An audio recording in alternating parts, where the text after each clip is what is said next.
Good morning. My name is Jacob, son of Isaac. Some of you know me by the name Israel. The reason I called this press conference is to announce my coming reunion with my estranged brother Esau. I have been told that Esau is on the way here.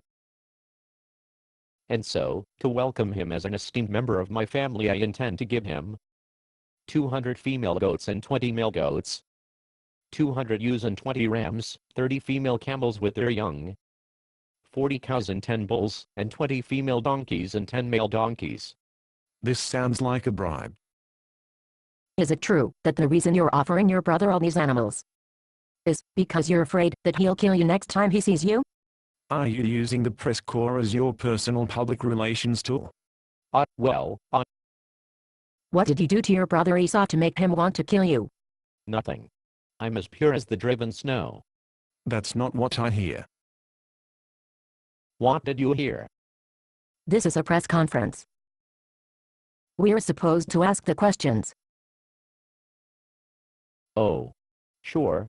What did you want to know? Is it true that you stole your brother's birthright as firstborn son? Stole is a rather harsh assessment. Is it true that you tricked your brother Esau into selling you his rights of the firstborn son? It was a business deal, fair and square. You bought your brother's double share of your father's estate for a bowl of stew. Is that what you call fair and square? The stew was delicious. I made it myself. Is it true that you also stole the blessing that your father intended for your brother Esau? Somebody's got a big mouth. I mean, my father may have mistakenly given my brother's blessing to me. A mistake, accidentally. I mean, my father is blind, you know. He may have thought that I was Esau and Esau was me.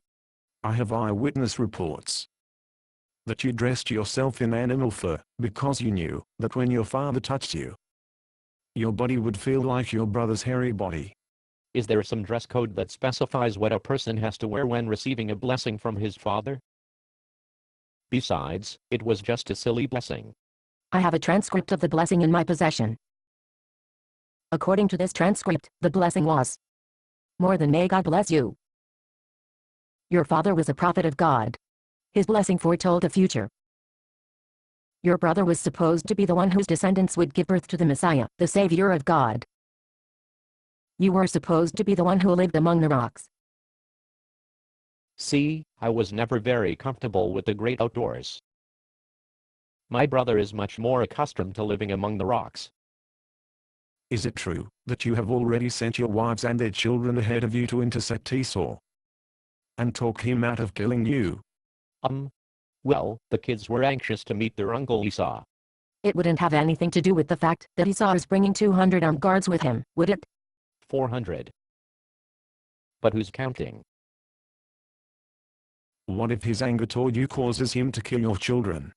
Well, I suppose that's a possibility. I was kind of hoping that, when my brother saw all the gifts I was giving him, and my darling, helpless little children, he would have second thoughts about taking revenge on me. So, you admit that you did him wrong. The problem with Esau is, he has no sense of humor.